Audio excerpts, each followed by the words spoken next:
Hello and नमस्कार। मैं हूँ परस धाकड़ और आज मैं बताने वाला हूँ किर्लोस्कर का 400 kVA जनरेटर में AVR को कैसे रिप्लेस करते हैं और क्यों रिप्लेसमेंट किया जाता है, वो भी थोड़ा सा बताऊँगा। उसके कारण क्या होते हैं, सबसे पहले बता देता हूँ ये जनरेटर का जो स्पेसिफिकेशन है। 400 kVA का ये जनरेटर है, 320 किलोवाट और 476 HP का इंजन है। ये water cooled engine V shape में इंजन है। थोड़ा अंदर से बता देता हूँ मैं कैसा दिखता है और किस तरीके का जनरेटर आता है, थोड़ा बताता हूँ मैं आपको। अंदर से कुछ ऐसा दिखता है। ये 4 हेड इस साइड में है और 4 हेड जस्ट उस साइड में है, और फ्यूल पंप जो आता है वो इसके बीच में आता है इस तरीके से। स्पेसिफिकेशन में बता रहा था आपको, 476 HP। इस तरीके से आप देखें, नंबर प्लेट लगा हुआ है और DV8 TZ2 मॉडल है ये। और इस तरीके से सेल्फ असेंबली भी चेंज कर रहे हैं इसका, वाटर सेपरेटर असेंबली, क्योंकि बार बार इसका एयर लॉक का प्रॉब्लम आ रहा था असेंबली प्रॉब्लम होने की वजह से, और डीजल भी प्रॉपर लिफ्ट नहीं कर रहा था ये, इस वजह से इसको चेंज कर रहे हैं अभी। और मेन जो है आज AVR इसका चेंज करना है, क्योंकि वोल्टेज का जो फ्लक्चुएशन इसमें लगातार आ रहा है। स्टेबिलिटी से भी हमने इसको सेट करके देखा, AVR पे पॉइंट होता है स्टेबिलिटी का, वहाँ से सेट करने की कोशिश करी बट वो हो नहीं रहा। इस वजह से हम लोग AVR चेंज कर रहे हैं अभी। इस जगह पे माउंटेड है, थोड़ा मैं खोल के बताऊंगा अभी आपको। जस्ट सबसे पहले थोड़ा नया बता देता हूँ मैं किस तरीके का आता है नया। इस तरीके की पैकिंग होती है।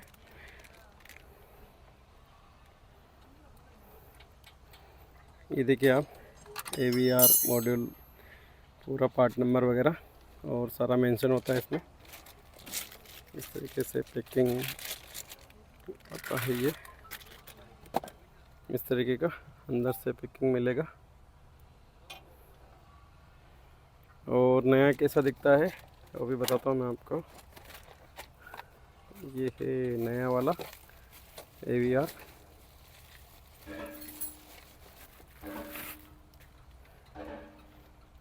ये इस तरीके का दिखता है, R150।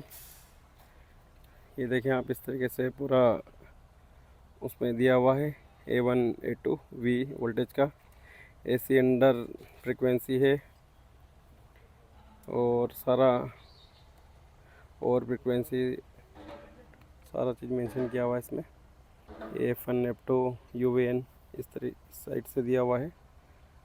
ये देखें आप, पैक्ड है पूरा, अभी सील पैक नया है, तो अभी इसको लगाने के पहले बता रहा हूँ मैं आपको कैसी दिखती है ये इसका स्पेसिफिकेशन है AVR का। तो अभी बताऊंगा मैं पुराने में हमने कहाँ से स्टेबिलिटी को सेट करने के लिए ट्राई किया, बट वहाँ से हुआ नहीं। और उसके बाद में हम लोग ने सोचा एक बार नया AVR डाल के देखते हैं, तो उससे प्रॉब्लम जो है वोल्टेज फ्लक्चुएशन का वो सॉर्ट आउट हो जाएगा। ये इस तरीके का कंट्रोलर है KG545, जो अभी रिसेंट बंद हो गया है। अभी नए वाले जनरेटर में ये नहीं आ रहा है, डिप्सी के आने लग गए हैं अभी। वो इस तरीके का आता था, 2014 मॉडल है ये जनरेटर।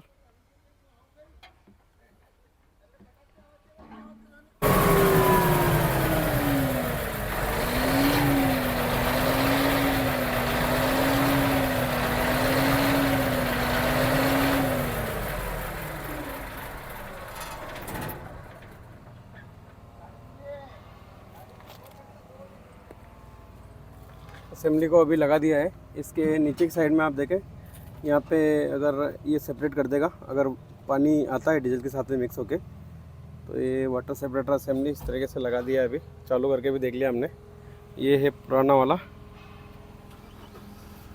अब बताते हैं आपको AVR साइड से। पुराना वाला AVR इस जगह पे लगा हुआ है पुराना वाला AVR, अभी खोल रहे हैं हम लोग।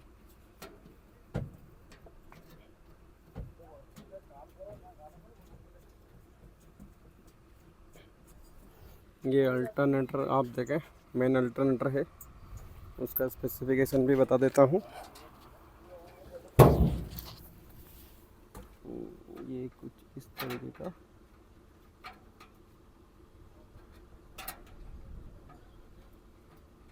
ये पूरा स्पेसिफिकेशन है अल्टरनेटर का। इसको मेन अल्टरनेटर, ये KG अल्टरनेटर बोलते हैं।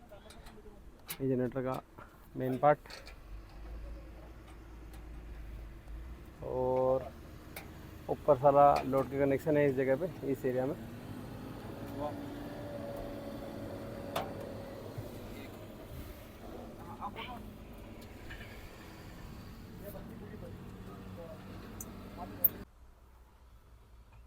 ये है इसका पुराना वाला AVR। इसमें हमने स्टेबिलिटी करके देखा हुआ, ये वाला फंक्शन है इसका स्टेबिलिटी करने के लिए। कभी वोल्टेज को स्टेबल कर सकते हैं हम लोग, अगर फ्लक्चुएशन आए तो। ये वाला पॉइंट रहता है इस जगह पे, ये दिया हुआ है इस जगह, आप देखें यहाँ से स्टेबल कर सकते हैं। बट ये पुराना AVR होने की वजह से वोल्टेज स्टेबल नहीं हो रहा है, और नया जो AVR है वो इस टाइप का है। ये अपडेशन किया हुआ है, क्योंकि 2014 में जो मॉडल आ रहे थे उस टाइम पे TAVR 30 आता था, उसको अपग्रेड करके अभी R150 से रिप्लेस किया है। जो ऐसा है अभी लगा के बताते हैं हम लोग।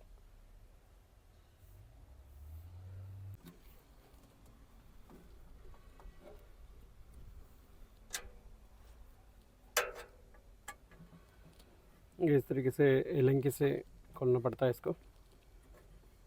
कभी भी आप साइट पर जाएं तो एलंकी सेट साथ में लेके जाएं, क्योंकि जो AVR के जो माउंटिंग के बोल्ट है वो एलंकी से ओपन होते हैं और कस आते हैं। आप देखें इस तरीके से।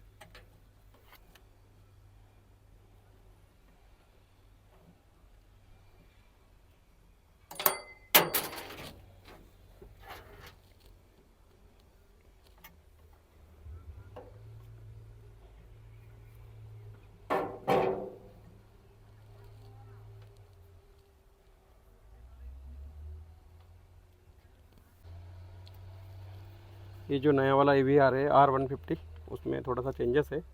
जैसे इसमें जो नया आता है कंपनी की तरफ से, इस तरीके से आप देखें ये लूप दिया रहता है, पकड़े। ये मैं बताता हूँ आपको, Q1 Q2 पे लूप आता है इसमें, तो इसको हम लोग हटा रहे हैं। और इसमें जो दिया है S1 S2, ये थोड़ा मैं बताता हूँ मैं आपको। ये वाला जो S1 S2 है, ये देखें आप, ये वाला S1 S2, ये S1 है और ये वाला S2 है।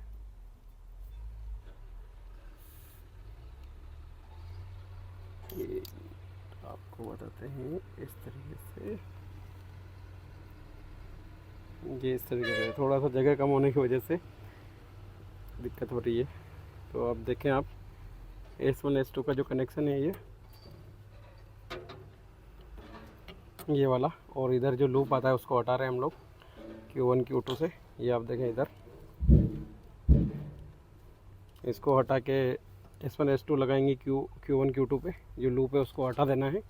स्टेबिलिटी का मैंने आपको बता ही रखा है। स्टेबिलिटी का यहाँ से करके देखना है सबसे पहले। वोल्टेज में कभी फ्लक्चुएशन आए तो यहाँ पे छोटा सा टेस्टर, स्क्रू ड्राइवर जो रहते हैं हमारा सेट, उसमें से जो आता है स्क्रू ड्राइवर, उससे आप क्लॉक की दिशा में घुमाएं इसको, तो वोल्टेज स्टेबल हो जाएंगे।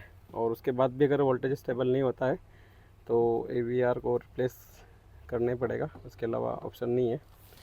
तो हम लोग वही कर रहे हैं, अभी कनेक्शन खोल रहे हैं 1 बाय 1 सारे AVR के।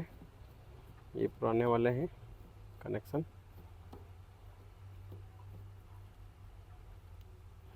ये न्यूट्रल का है, और ये वोल्टेज AC, और ये DC F1 F2।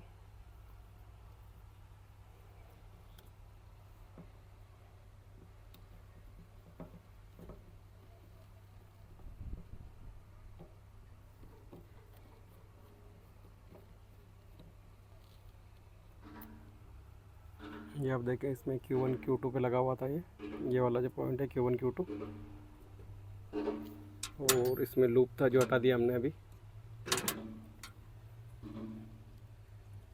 ये AVR चेंज करने का प्रोसेस बता रहे हैं हम लोग आपको। इसमें थोड़ा सा चेंजेस करना पड़ता है, वो भी बता दिया हमने, माइनर चेंजेस है।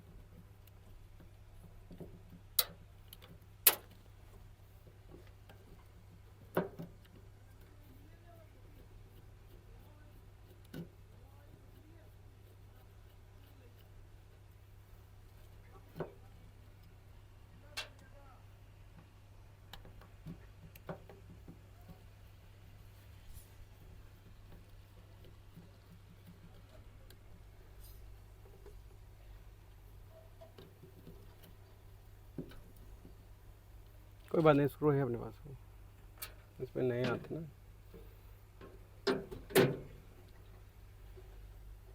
पहले उसको ज्वाइन कर लेते हैं ना, इसको बाद में दिक्कत नहीं आएगा। इसका लग्स निकल गया है, तो इसकी जगह वायर ज्वाइन करके हम लोग ये वाला जो लूप वाला था लग्स, उसको काम में ले रहे हैं।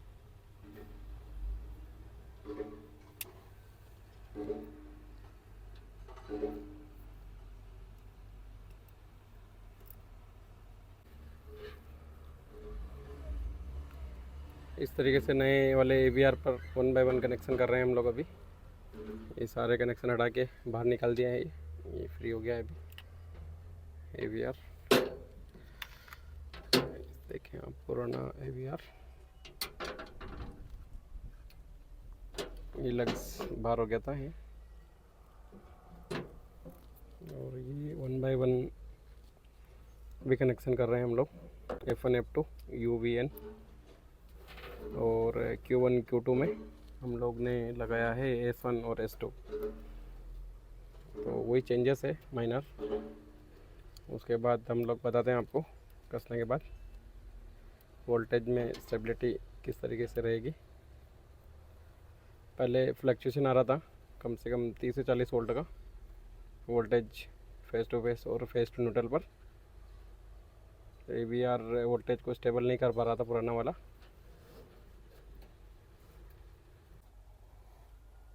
इस तरीके से प्रॉपर कनेक्शन कर दिए हैं, एक बार प्रॉपर चेक करके और प्रॉपर इन पर ये वाले सारे कनेक्शन पे लोड लेके उसके बाद में स्टार्ट करेंगे हम लोग। उसके बाद इसको परमानेंट फिक्स कर देंगे इसकी जगह पे, ऐसा यहाँ पे इस जगह पे ये प्रॉपर तरीके से फिक्स हो जाएगा उसके बाद में। तो अभी हम लोग क्या कर रहे हैं, इसको चालू करके देखते हैं और वोल्टेज का स्टेबिलिटी चेक करेंगे, वो भी बताता हूँ मैं आपको वोल्टेज किस तरीके से स्टेबल होंगे।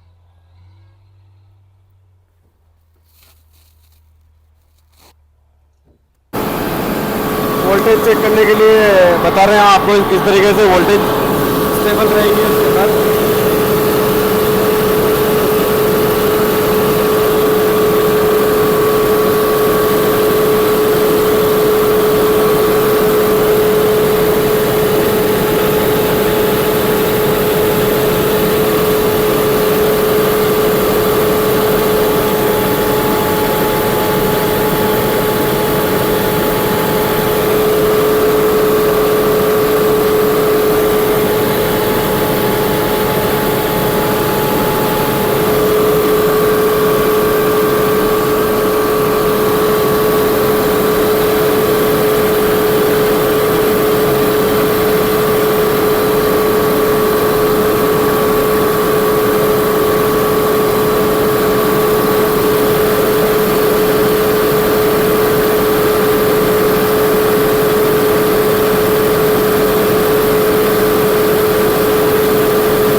मेको का क्लेम मीटर, इसे हमने चेक किया है अभी।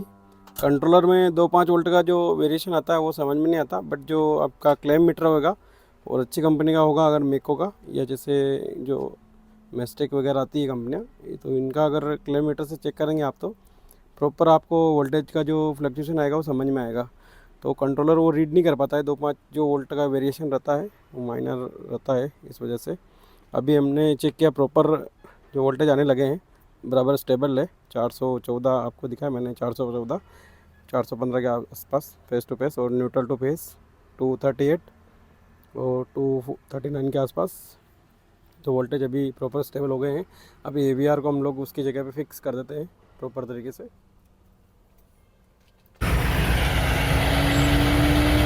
अभी लोड पे ट्रायल भी कर रहे हैं हम लोग DG का AVR डालने के बाद में।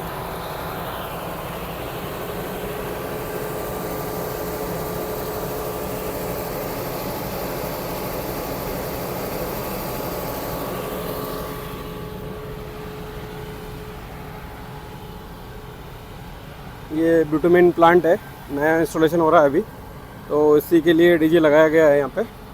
तो इसी का ऑपरेशन में कुछ दिक्कत आ रही थी वोल्टेज फ्लक्चुएशन की वजह से, तो वही चेक कर रहे हैं हम लोग। वोल्टेज तो स्टेबल हो गए हैं अभी, तो अभी इसको ट्रायल करेंगे इनके सिस्टम में। जो वोल्टेज का फ्लक्चुएशन आ रहा था, इस वजह से कुछ एरर आ रही थी।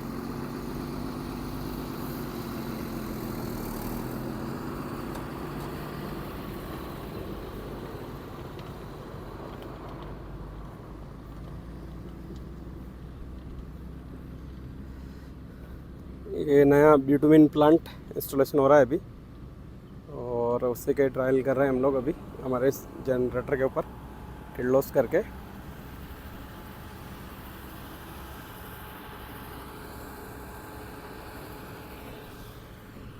बताता हूँ मैं आपको ब्यूटामिन प्लांट का इंस्टॉलेशन किस तरीके से हो रहा है, और जो DG के कनेक्शन है वो कहाँ तक आ रहे हैं।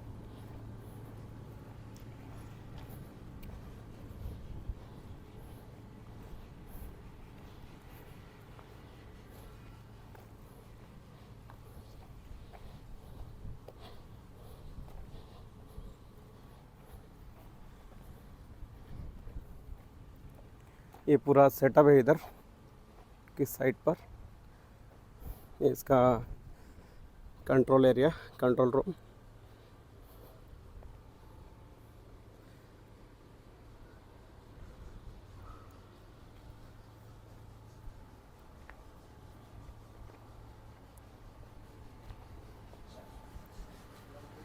और यहाँ पे दिक्कत आ रही थी अभी, जो वोल्टेज स्टेबल हो गए हैं, इस जगह पे प्रॉब्लम था।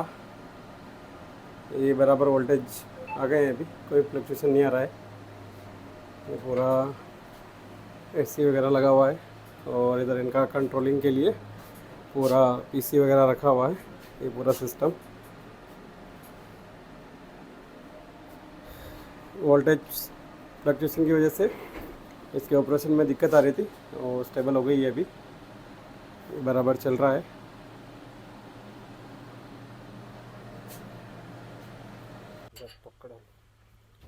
ट्रायल के बाद में हमने AVR को परमानेंट फिक्स कर दिया है। वोल्टेज का भी जो प्रॉब्लम था वो सॉर्ट आउट हो गया है, और इस तरीके से हमने इसको प्रॉपर तरीके से फिक्स किया है। अभी आप देखें, इस तरीके से यहाँ पे प्लेस हो जाएगा ये। तो वोल्टेज जब फ्लक्चुएशन आए तो आपको क्या करना है वो मैंने इसमें बताया है आपको वीडियो में। इस तरीके से आप सबसे पहले स्टेबिलिटी वाला जो फंक्शन है उससे ऑपरेट करें। उसके बाद अगर नहीं होता है तो AVR को कैसे चेंज करना है 400 किर्लोस्कर 400 kVA किर्लोस्कर जनरेटर में। वीडियो को देखने के लिए धन्यवाद।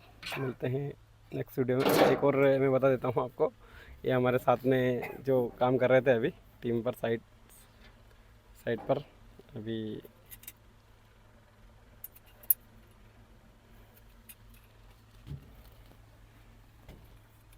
ये कंप्लीट हो गया है फिक्स। इस तरीके से हो जाएगा पैक।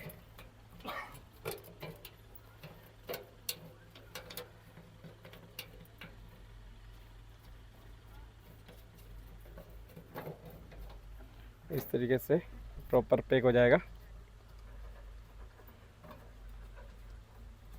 तो वीडियो को देखने के लिए धन्यवाद। मिलते हैं नेक्स्ट वीडियो में कुछ नया एक्टिविटी के साथ। धन्यवाद।